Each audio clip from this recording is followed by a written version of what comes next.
Hey guys, welcome to Wheels Through Time. It's Hill Climb Week. This is the drive for history. This week we're going to be firing up several of the rarest factory racing machines ever produced in America. This machine, 1928 Indian factory overhead valve 45 Altoona Hill Climber. They made 30 of these bikes. This is number 30 off the line. So last one produced, and as you can tell by the sound, we're dealing with some pretty specialized equipment here. Now, if you guys are digging what you see, make sure you check out wheelsthroughtime.com/donate. Make a contribution today. Help fuel the museum that runs. Now, this week, the Hill Climb exhibit at the museum is one of the focal points. And as you can see, there's an absolute mountain behind us. And on this mountain, on this hill, are over 20 of the rarest factory hill climbing motorcycles ever produced. Some incredible homebrew machines, national champions, one-offs, original paint bikes, and really for hill climbing in America, there is no collection like the Hill Climb collection at Wheels Through Time. Overhead valve 45 is one of my favorites here. This was actually raced by a fella named Tom Paradise. Tom Paradise hill climbed all the way into the 50s and 60s. The overhead valve 45 machine is meant to run on alcohol, believe it or not. This big old barrel carburetor is meant to feed alcohol. We're running it on gas today, and it's running quite well. Fired right up. It's been about a year since we'd run this bike. Now, when it comes to Indian hill climbers, the collection of Indian hill climbers at Wheels Through Time is really unparalleled. Right next to me is the serial #1 Indian hill climber, the very first Indian hill climber ever produced. It's a 61 cubic inch, what we call an Altoona. Now, the Altoona, guys, bronze cam cover here is most easily identifiable by the big bronze cam cover. This one's flathead design, again, an alcohol machine, professional factory hill climb stuff. One of the neat things about hill climbing in this era, guys, is that the equipment was so specialized.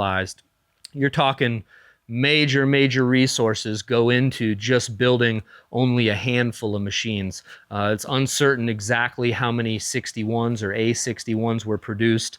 #1 is sitting right here at Wheels Through Time in original condition. This bike was owned by an Indian dealer out of San Diego. His name was Guy Uricourt, and Guy sponsored all sorts of racers. Actually, there's some great photos of Floyd MD on this bike going over backwards, and this was in 1948. 20 years after the bike was new, they were still using it at hill climbs. Floyd decided to try his luck at hill climbing, and the result wasn't so pretty. Guy was all right, actually. 2 weeks later, he ended up winning the 1948 Daytona 200. Now, so moving on, guys, when it comes to hill climbers, some of the rarest motorcycles ever produced, guys. There's one of 10s, one of 20s, one of 5s. The B Scout Factory Hill Climber. These are a great pair of bikes right here. The first Hill Climber. Incidentally, this is the very last Indian Factory Hill Climber. 1939. It's what we call a B Scout Factory Hill Climber. Also in original paint. This is number 18 out of 18 produced in 39. And it was actually owned also by Guy Uricourt. You can still see the factory or the dealer sticker right there. Guy Uricourt, San Diego, California. So first and last Indian hill climbers, literally the bookends of Indian hill climb history, right here at Wheels Through Time, owned by the same dealer back in their heyday. So we're proud to have them on display, and they're run on rare occasion here at the museum. Now, over the past 100 years, the sport has just taken probably a direction that none of the founders of any of these companies ever realized it would. We've got behind me 200 horsepower factory hill climber a 200 horsepower hand-built hill climber by Tom Reiser. Now, Tom Reiser, absolute legend in the industry, only guy to win national drag race and national hill climb champions. So Tom is just as far as engine builders is one of the best wizards there ever was. This thing burns nitromethane and just makes a noise that you guys had never imagined. 200 horsepower. So this bike was a national champion, I believe, in 1992 and 93. Now, all the way around the hill, guys, like I said, there's over 20 machines here that make up many of the rarest hill climbers produced. Harley Davidson's, Indians, Excelsiors. At the time, those were the big three. Those were the three guys, or the three companies competing for top spots and racing in general. But so 1920s, hill climbing really became the next big venue for American racing. Board track racing had all but ended. Dirt track racing was on the rise. And at the same time, hill climbing had really taken hold, and especially during the Depression, was a sport that didn't require big overhead. So factories put huge resources into strutting their stuff. Overhead valve 45 cubic inch machines, 61-inch pocket valves, alcohol burners. And again, guys, what you're looking at are some of the very rarest machines out there. Over here, guys, we're going to be getting later this week. I'm going to tell you about the two Excelsior overheads, incredibly special bikes, very limited production, and both of these bikes got quite a story. One-of-a-kind bikes on the hill, the 80 cubic inch hill climber here, only known example of an 80 cubic inch, what we call a spaghetti frame. You see all these extra tubes down here, double down tube, double seat post tube, double backbone tube. This thing is as bad as they come. I've ridden it once, and I got to tell you, it's the snappiest and meanest flathead that I've ever sat on. We run this one here on occasion at Wheels Through Time. Now, the little brother to this bike is one I'm really excited about. Today, we actually put oil and gas in it for the first time since my dad's 60th birthday party in 2012. So this bike right here, 1934 Harley Davidson RH factory hill climber. This machine was ridden by Charlie Jacobs. Charlie Jacobs, 1960 and 61 national champ. 27-year-old motorcycle wins the national championship two years in a row. You can see the helmet there, Charlie's helmet in the photo. Here it is. We keep it set on the seat for all time here at the museum. Now this machine, 45 cubic inch, side valve, and as you can see, check this out, Steve, the fins on these bikes, or on this particular bike, have been absolutely shaved off, base minimum. They've ditched the oil pump. Now you might think the fins were cut for weight. Well, it did save a little bit of weight. It didn't save much weight. The fins are actually cut off because this is an alcohol motor. Now the alcohol burns so cool that with all the fins on these big fin aluminum heads and all the fins on the cylinders, the engines don't have an opportunity to warm up. Literally, the fins will ice up and stay iced.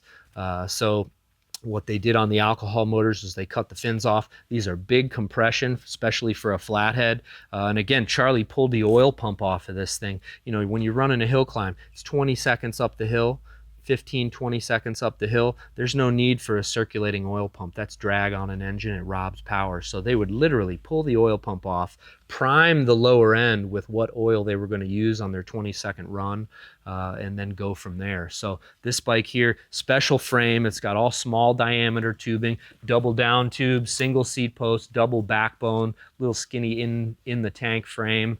And we're going to crank this thing up. One of my favorite things about this motorcycle is this special factory racing transmission. This is a Harley Davidson hill climb transmission. I've only seen a handful of them in my whole life. It's a single speed, one gear only hill climb transmission. So traditionally at this time, almost all motorcycles have 3-speed transmissions.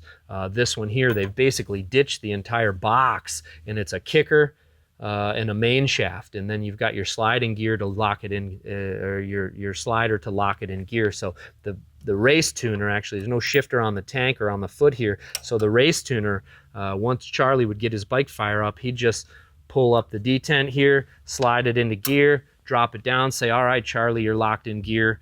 Let's get this thing going. So without further ado, guys, let's get this thing fired up. We've got again, 45 cubic inches, high compression, and ought to go real good.